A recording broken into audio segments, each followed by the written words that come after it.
Hey folks, I know I'm not a gorilla, but I'm still going to talk about public land. I do have Dan, he's close. But we're going to talk about your public land being sold. Up to 5 million acres of our public land here in the US being sold off to the highest bidder. So we went outside, Dan. I thought we got to find somebody that knows this like the back of their hand. I don't want to be giving, other people's opinions. I want the facts. And so we went to David Wilms, who is the Associate Vice President for Public Lands for the National Wildlife Federation. He knows this. This is what he does every single day. And he's a Wyomingite. So he knows public land because he lives here and recreates on it. He's a hunter and a fisherman, and he dives into it, breaks it down for even simpletons like me. But let's talk about a little bit, not only push that blog, but let's give these guys some of the highlights and some of the things that people aren't talking about. Yeah, make sure you guys check out our blog on eastmans.com and you'll be able to get all the brass tacks of what's going on. It's broken down really well. And it's a big deal. Basically, anything that's not designated as a wilderness area, a national monument, so on and so forth is National park. Yeah, national park is available to be sold. And actually, let's look at that, because one of the things that I'm actually shocked about is how much that property looks. All of those two colors, yellow and green. Yellow is BLM, green is Forest Service. All of that potentially could be sold. Yeah, and you're going to see this bill, this little addition here, the sponsor by Senator Mike Lee from Utah, is that this is going to help alleviate the housing crisis in the West by selling off this land so it can be developed and habituated for subdivisions, et cetera, et cetera. There are several other steps that can follow if they determine that, guess what, probably a lot of this land is not practical to build subdivisions to inhabit people. And so it's going to go down all these other avenues of possibility. And so it kind of becomes complicated. It does. And it's not, it's kind of being pushed that it's going to help the housing crisis we have out west. It's not. That's actually a really, really small portion of it. It really has to do with the public, the best use of it for the greater use of public. That could be energy. It could be golf courses. It could be land development. It could be a plethora of things. Maybe affordable housing. But if you look at some of this property, I don't think that you're going to get affordable housing in Jackson Hole, Wyoming. They're not going to sell off that pretty chunk of public land to build condos. They're going to build a golf course. They're going to build some guy's $1 billion mansion on this thing. The other thing that let's talk about is this checkerboard area. What is one of the big things that could happen with the checkerboard? Yeah, this is what really stands out to me, and especially with this land going up for sale at fair market value. And so, yeah, what does that mean? The Jackson stuff is going to be pretty expensive. Obviously, it's going to be offered up to the state to be able to buy it. The state isn't going to be able to afford to buy all of it, and so it's going to go on the open market. And this is probably my takeaway from this. What I've been concerned about for this whole thing, and once again, this is a pretty extensive bill, but my takeaway is, you see, everybody knows that the vast tracts of public and private intermingled in the West, and the checkerboarded, you always hear about the checkerboarded public and private.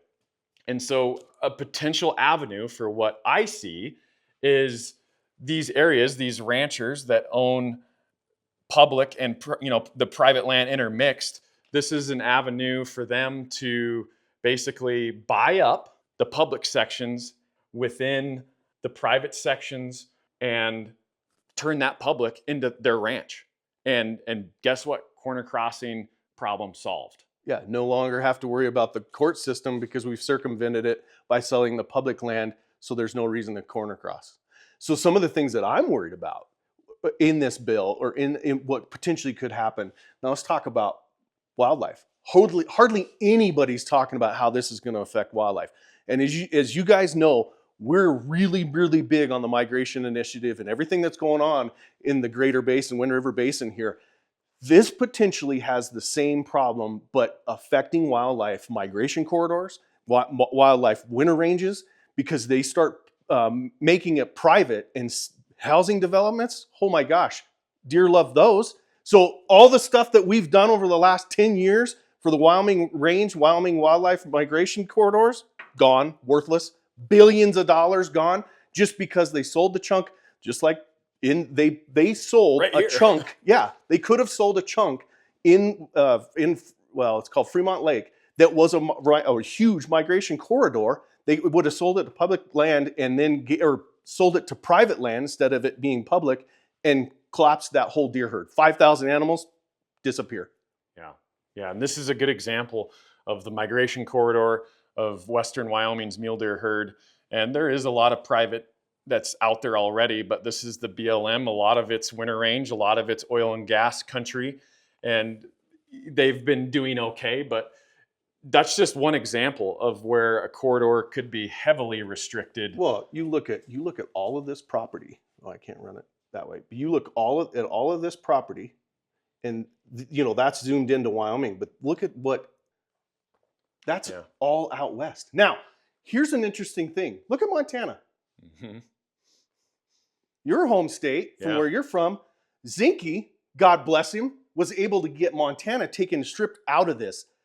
Why can't other states do the same thing?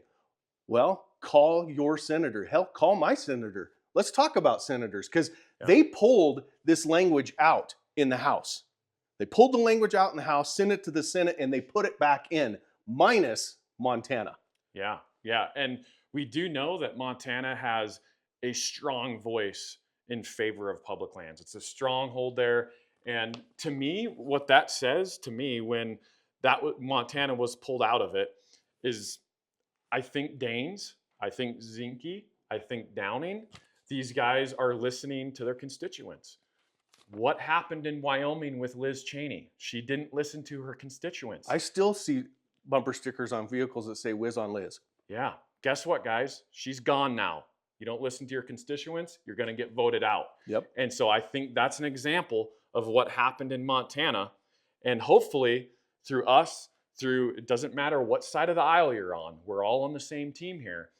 Get out, and whether you contact your Wyoming GOP, your state offices, your direct representatives, right here, the Senate Committee on Energy and Natural Resources.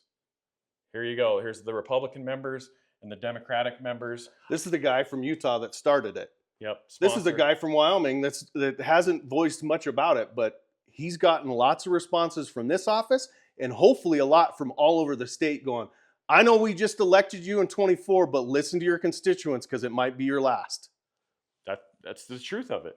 And moving on down, some of these guys are not from out west per se, but look at Tom Cotton from Arkansas. Hawaii, Maine, Pennsylvania, West Virginia. So all you guys all across the country, if you enjoy recreating out west, hunting, fishing, hiking on public lands, message your guys, message your senators in your states. I don't care if you're from there or not. Jim Justice from West Virginia, Bill Cassidy, Louisiana, Mississippi. There's a lot of work for us to be done. Messaging, I know I've been busy at it, and that's what we can do at this point, is let's unite and make our voices heard as a whole and tell them this isn't acceptable. The other thing that I want everybody to understand is how big this is. I know we just showed the potential of land that could be sold, but what's important about this bill is they're mandated to sell a percentage. And when you look at the percentages, they're small. It's like 0.2% of this and 0.4% of that. But when you look at the actual size of land, the land mass that is they're mandated to get rid of, it's larger than Delaware and Rhode Island put together, plus another 1 million acres. Yeah. It's 5 million acres, twice the size of Yellowstone and then some. Yeah. It's a huge mass. And it's not like they're going to sell one chunk in Wyoming. They're going to do 2,000 acres here, 4,000 acres here, 400,000 acres here. It's going to be all across the West, and they deem what is useful for the public good. It's not just housing.